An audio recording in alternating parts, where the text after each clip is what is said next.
Wolf किस्नर अपचयन। जब किसी aldehyde या कीटोन का अपचयन हाइड्रोजीन के क्षारीय विलयन द्वारा ग्लिसरॉल की उपस्थिति में कराया जाता है तो एल्केन प्राप्त होता है। इस प्रकार एल्केन बनाने की क्रिया वुल्फ किस्नर अपचयन कहलाती है। इस अपक्रिया में भी कार्बोनिल समूह का CO समूह CH2 समूह में परिवर्तित हो जाता है। यह अपक्रिया क्लीमेंसन अपचयन के समान होती है, केवल अपचायकों में अंतर होता है। क्लीमेंसन अपचयन जब किसी एल्डिहाइड या कीटोन का अपचयन जिंक अमलगम और सांद्र HCl की उपस्थिति में कराया जाता है तो एल्केन प्राप्त होता है। इस प्रकार एल्केन बनाने की यह क्रिया क्लीमेंसन अपचयन कहलाती है। इस अपक्रिया में एल्डिहाइड या कीटोन का कार्बोनिल समूह, CO समूह को कार्बोनिल समूह कहते हैं, यह CH2 समूह में परिवर्तित हो जाता है, जिसके कारण एल्डिहाइड या कीटोन एल्केन में परिवर्तित हो जाते हैं। इस अपक्रिया का प्रयोग एल्केन के निर्माण में किया जाता है। स्मिट अपक्रिया जब किसी कार्बोक्सिलिक अम्ल पर हाइड्रोजोइक अम्ल की क्रिया सांद्र H2SO4 जैसे निर्जलीय कारकों की उपस्थिति में कराया जाता है तो प्राथमिक अमीन या 1 डिग्री अमीन प्राप्त होता है। इस प्रकार अमीन बनाने की क्रिया स्मिट अपक्रिया कहलाती है। जैसे एस्टिक अम्ल पर हाइड्रोजोइक अम्ल की क्रिया से मेथिल अमीन प्राप्त होता है, जो कि एक प्राथमिक अमीन है, और हाइड्रोजोइक अम्ल का सूत्र N3H होता है, जो कि अमोनिया का उल्टा होता है। हैलोफॉर्म अपक्रिया एक सबसे महत्वपूर्ण अपक्रिया है जो बोर्ड एग्जाम में किसी न किसी रूप में अवश्य आएगा, इसलिए इस अपक्रिया को आप लोग ध्यान से पढ़ लीजिएगा। यह अपक्रिया केवल ऐसे एल्डिहाइड या कीटोन प्रदर्शित करते हैं जिसमें CH3CO समूह अर्थात मेथिल कीटोन समूह पाया जाता है, या ऐसे अल्कोहल प्रदर्शित करते हैं जिसमें CH3CHOS समूह पाया जाता है, और ये अल्कोहल भी इस अपक्रिया में मेथिल कीटोन में ही परिवर्तित हो जाते हैं। इसलिए कुछ अल्कोहल भी इस अपक्रिया को प्रदर्शित करते हैं।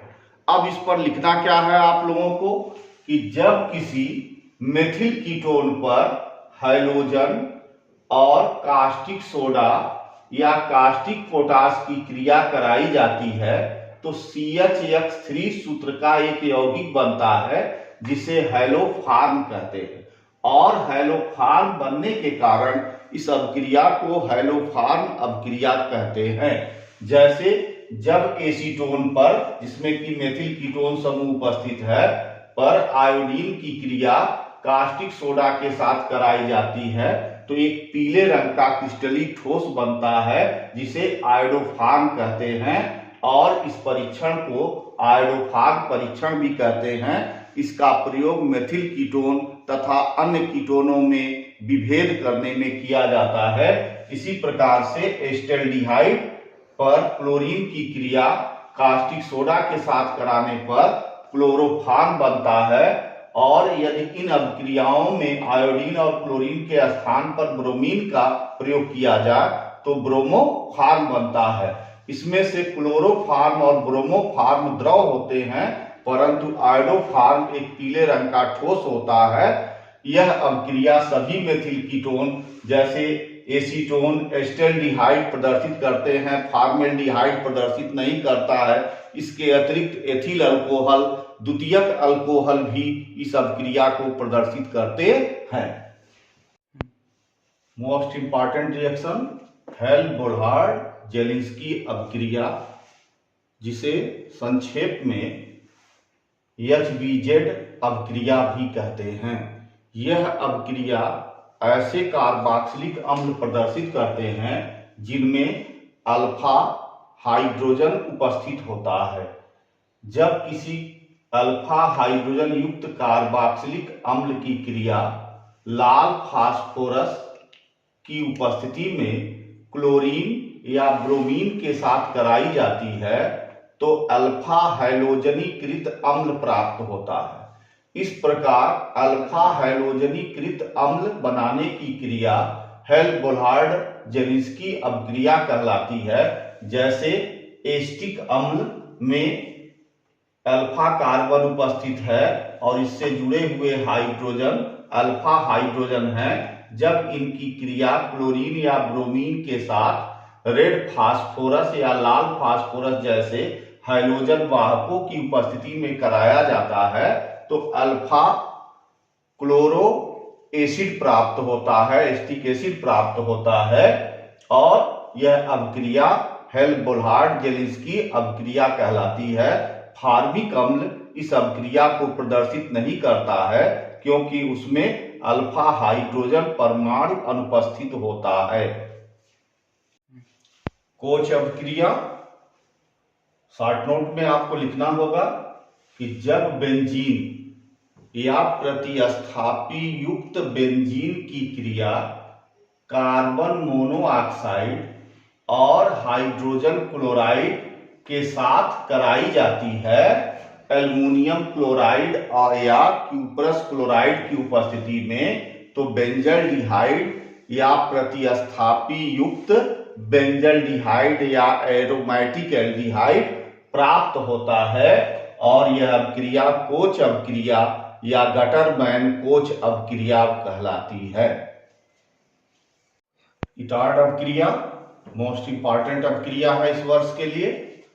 जब किसी एल्किल बेंजीन या प्रतिस्थापी युक्त एल्किल बेंजीन का ऑक्सीकरण क्रोमिल क्लोराइड द्वारा CH2 या CCl4 की उपस्थिति में कराया जाता है तो सर्वप्रथम एक भूरे रंग का क्रोमियम संकर बनता है जिसका अम्लीय माध्यम में जल अपघटन कराने पर बेंजल्डिहाइड प्राप्त होता है।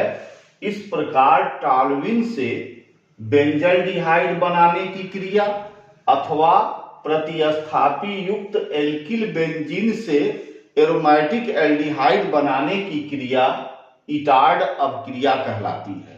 इस अपक्रिया को संक्षेप में हम इस प्रकार से लिख सकते हैं कि केवल हम इसमें टॉल्यूइन दिखा दें, इसका ऑक्सीकरण दिखा दें और यहाँ पे क्रोमिल क्लोराइड उत्प्रेरक का प्रयोग कर दे जो कि ऑक्सीकारक का कार्य करता है और लास्ट प्रोडक्ट को दिखा करके भी हम इस अपक्रिया को प्रदर्शित कर सकते हैं। मोस्ट इंपॉर्टेंट रिएक्शन में दूसरी रिएक्शन है रोजेनमुंड अपक्रिया। इसे रोजेनमुंड अपचयन भी कहते हैं।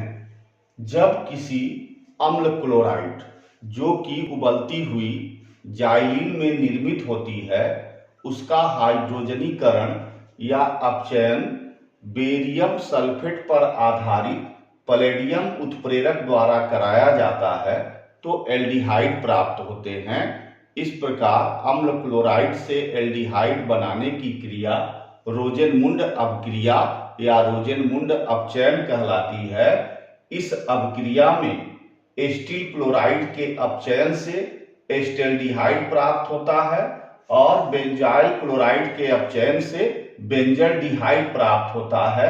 इस अपक्रिया में सल्फर या क्यूनोलीन का प्रयोग उत्प्रेरक विष के रूप में किया जाता है क्योंकि इस अपक्रिया में निर्मित एल्डिहाइड सल्फर या क्यूनोलीन की अनुपस्थिति में पुनः अल्कोहल में अपचयित हो जाता है, जिसे रोकने के लिए इसमें सल्फर या क्यूनोलीन का प्रयोग उत्प्रेरक विष के रूप में किया जाता है। मोस्ट इंपॉर्टेंट रिएक्शन की सीरीज में आज पार्ट सेकेंड आप लोगों के सामने प्रस्तुत है, जिसमें सबसे मोस्ट इंपॉर्टेंट रिएक्शन है विलियमसन ईथर संश्लेषण। ये एग्जाम के किसी न किसी सेट में जरूर आएगा। तो इसका नाम है ईथर संश्लेषण, अर्थात इस विधि से ईथरों का निर्माण किया जाता है, इसलिए इस विधि को ईथर संश्लेषण कहते हैं। और खोजकर्ता के नाम पे इसे विलियमसन ईथर संश्लेषण कहते हैं। जब किसी एल्किल हैलाइड पर सोडियम अल्काक्साइड की क्रिया कराई जाती है तो ईथर प्राप्त होता है। इस प्रकार से ईथर बनाए जाने की क्रिया विलियमसन ईथर संश्लेषण कहलाती है। इस विधि से सम्मित, असम्मित तथा एरोमेटिक सभी प्रकार के ईथर आसानी से बनाए जा सकते हैं। इसलिए यह ईथर बनाने की एक महत्वपूर्ण विधि है। जब हम सोडियम एथॉक्साइड पर ब्रोमोएथेन या एथिल ब्रोमाइड की क्रिया कराते हैं तो डाई एथिल ईथर बनता है, जो कि एक सम्मित ईथर है। किंतु सोडियम एथॉक्साइड पर ब्रोमोमेथेन या मेथिल ब्रोमाइड की क्रिया से मेथॉक्सीएथेन बनता है, जो कि एक असम्मित ईथर है। इसी प्रकार से सोडियम फिनॉक्साइड पर ब्रोमोमेथेन की क्रिया से एनिसोल प्राप्त होता है, जो कि एक एरोमेटिक ईथर है। नेक्स्ट रिएक्शन है स्टीफेन अपक्रिया। स्टीफेन अपक्रिया में शॉर्ट नोट में आपको लिखना है कि जब किसी एल्किल साइनाइड का अपचयन स्टेनस क्लोराइड और HCl द्वारा कराया जाता है तो सर्वप्रथम इमीन बनता है, जिसके अम्लीय जल अपघटन से एल्डिहाइड प्राप्त होता है। इस प्रकार साइनाइड से एल्डिहाइड बनाने की क्रिया स्टीफेन अपक्रिया कहलाती है। इस अपक्रिया में मेथिल साइनाइड का स्टेनस क्लोराइड और HCl की क्रिया द्वारा अपचयन कराने पर सर्वप्रथम मेथिल इमीन बनता है, जिसके अम्लीय जल अपघटन से एस्टेल्डिहाइड प्राप्त होता है। तो इस प्रकार से साइनाइड से हम एल्डिहाइड आसानी से बना सकते हैं।